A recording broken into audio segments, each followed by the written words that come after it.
حضور فرماتے ہیں حارث اشعری رضی اللہ تعالیٰ عنہ اس کے راوی ہیں، انی آمرکم بخمس، مسلمانوں میں تمہیں 5 باتوں کا حکم دے رہا ہوں، اللہ امرنی بہن، ایک روایت میں یہ اضافی الفاظ ہے، اللہ نے مجھے حکم دیا ہے ان کا، اپنی طرف سے نہیں دے رہا، حالانکہ حضور کو اختیار تھا، آپ اپنی طرف سے بھی حکم دے سکتے تھے۔ وہ 5 باتیں کیا ہیں؟ بالجماعت والسمع والطاعت والہجرت والجہاد فی سبیل اللہ۔ کتنا بڑا مجمع اس وقت یہاں ہے، کیا میں پوچھ سکتا ہوں کتنے لوگوں نے یہ حدیث سنی ہے آج سے پہلے؟ ذرا ہاتھ اٹھائیں، کیا وجہ؟ دیکھیے 5 چیزیں وہ ہیں جو ہم میں سے ہر ایک کو یاد ہے، حدیث یاد ہونا ہو اس کا ایسنس تو یاد ہے۔ بنی الاسلام علی 5، شہادت لا الہ الا اللہ وان محمد رسول اللہ، واقام الصلاۃ وایتاء الزکوٰۃ وصوم رمضان وحج البیت من استطاع الیہ سبیلا۔ کس کو نہیں معلوم 5 ارکان اسلام؟ اور کس نے فرمایا؟ یہ حضور نے۔ اور یہ کلام خبریہ ہے، بنی الاسلام علی 5، اس میں امر کا انداز نہیں ہے، خبر ہے۔ اسلام کی تعبیر 5 بنیادوں پر ہے، یہ حدیث ہمیں یاد ہے۔ اور جس کے کہہ رہے ہیں میں حکم دیتا ہوں تمہیں اور اللہ نے مجھے حکم دیا ہے، یہ 5 باتیں ہمارے ذہن سے نکل گئی، اس لیے کہ ہمارے ذہن میں اسلام کا تصور مذہب کا ہے، دین کا ہے ہی نہیں۔ ہم وہی سمجھتے ہیں کہ نماز، ایک تو یہ کہ ہمارے عقائد ٹھیک ہو، نماز روزہ حج زکوٰۃ کا تقاضا ہو، اور کچھ جو ہمارے سوشل کسٹمز ہیں، عیدیں منائیں، جمعہ پڑھے، قربانیاں دیا کریں عید الاضحیٰ میں، بچے کا عقیقہ کریں، مردے کو دفنائیں کفنائیں، شادی ہو تو ایجاب و قبول کرائیں، پھیرے نہیں ڈلوائیں گے، بھائی یہ ہمارا دین ہے، ہمارا مذہب ہے۔ مذہب دین نہیں ہے، یہ دین کا تصور ہی نہیں۔ ہم اتنے خوگر ہو گئے محکومیت کے کہ دین کی اقامت کا تصور، دین کو غالب کرنے کا تصور ہمارے ذہن سے نکل گیا، ذہن میں ہے ہی نہیں۔ علماء کو بھی اجنبی سی بات لگتی ہے، یہ کیا بات کہہ رہے ہیں، یہ تو اجنبی سی بات ہے، اس لیے کہ ہمارے ذہنوں سے تصور نکل گیا۔ پہلے مسلمان بادشاہ تھے، ملوکیت تھی، وہ اسلام تو نہیں تھا۔ اسلامی نظام تو خلافت راشدہ کا تھا، ابو بکر اور عمر اور عثمان اور علی اور حضرت حسن کو میں مزید شامل کرتا۔ تب 30 برس بنتے جو حضور نے فرمایا تھا کہ یہ 30 برس خلافت رہے گی، بعد میں تو ملوکیت آ گئی۔ یہ بنو امیہ کے بادشاہ تھے، چاہے خلفاء اپنے آپ کو کہلوائیں، بنو عباس تو بڑے بادشاہ تھے، شہنشاہ تھے، بڑے محل بنائے تھے۔ اور یہی حال پھر جن کو ہم کہہ دیتے ہیں عثمانی خلفاء، یعنی ترک بادشاہ اور شہنشاہ، ان کا بھی حال یہی تھا۔ اسلام کہاں؟ اس کے بعد آ گئے انگریز نے کہا قانون ہمارا ہوگا، کرمنل لا ہمارا ہوگا، CRPC ہماری ہوگی، سول لا ہمارا ہوگا،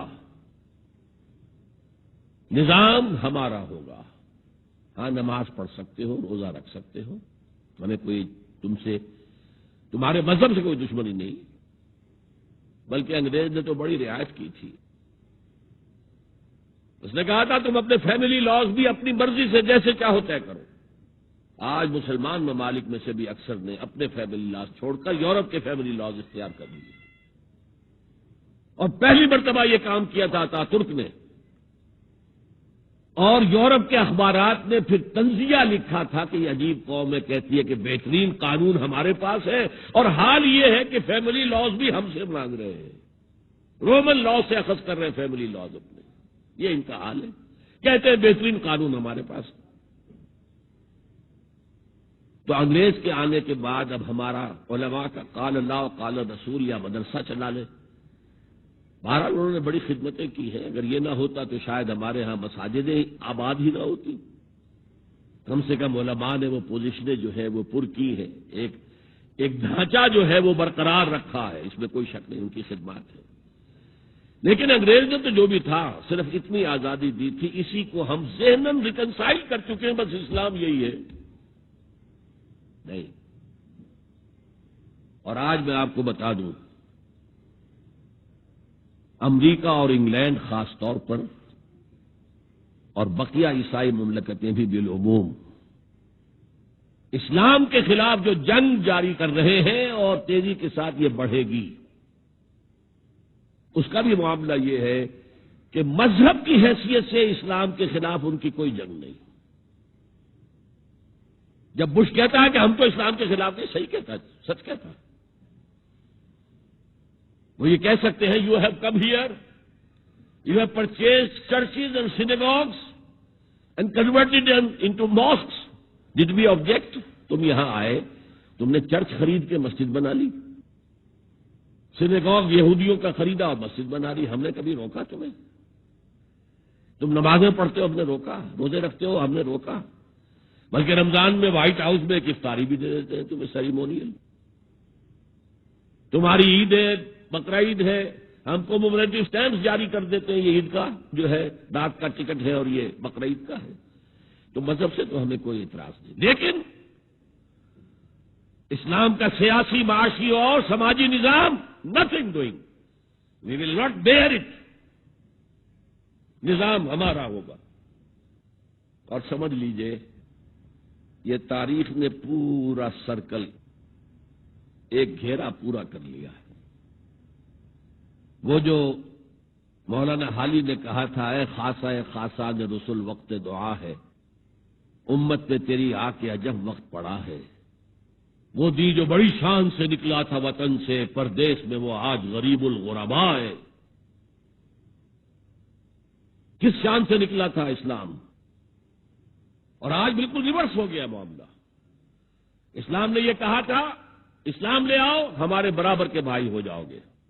ہم یہ بھی نہیں کہیں گے ہم پرانے مسلمان ہیں، سینئر مسلمان ہیں، ہمارے حقوق زیادہ ہیں، تم نیو کمرز ہو، نو مسلم ہو، تمہارے حقوق نہیں، بالکل برابر۔ یہ نہیں تو اسلام کی بالادستی قبول کرو، چھوٹے ہو کر رہو، ہاتھ سے جزیہ پیش کرو، یؤتوا الجزیۃ عن ید وہم صاغرون، پھر تم یہودی رہو مذہب کے طور پر، نظام ہمارا ہوگا دین حق کا، وہ غالب ہم نے کرنا ہے۔ محمد الرسول اللہ بھیجے گئے دین کو غالب کرنے کے لیے، ہمارے اندر طاقت نہ ہو تو کیا کریں، مجبور ہیں، لیکن طاقت ہو اور پھر دین کو غالب نہ کرے تو ہم تو غدار ہیں اللہ کے۔ لہذا کیا کہتے تھے، ایمان لے آؤ برابر کے ہو جاؤ گے، نہیں تو رہو تم عیسائی رہو، یہودی رہو، مجوسی رہو۔ ابھی شروع میں ان تین سے ہی معاملہ تھا نا، لیکن اسلام کی بالادستی نظام ہمارا ہوگا، باقی تم نیچے رہو، اور اگر یہ بھی منظور نہیں تو آؤ تلوار ہمارے اور تمہارے درمیان فیصلہ کرے گی۔ یہی بات تھی کہ نہیں؟ آج وہی بش کہہ رہا ہے نظام ہمارا ہوگا، اس نظام کے نیچے تم رہو، مسلمان رہو، ہندو رہو، عیسائی رہو، کچھ رہو۔ یہ بالکل برعکس کیفیت ہو گئی اس کی۔ تو آج کا مسلمان جو ہے ان چیزوں سے اس لیے ذہناً غافل ہے کہ حضور کی اتنی تاکیدی حدیث، انی آمرکم بخمس اللہ امرنی بہن بالجماعت والسمع والطاعت والہجرت والجہاد فی سبیل اللہ، کبھی ممبر سے نہ سنائی گئی، نہ کبھی سنی گئی، اس لیے کہ یہ اس عمل کا نام ہے جو دین کو قائم کرنے کے لیے ہوتا ہے۔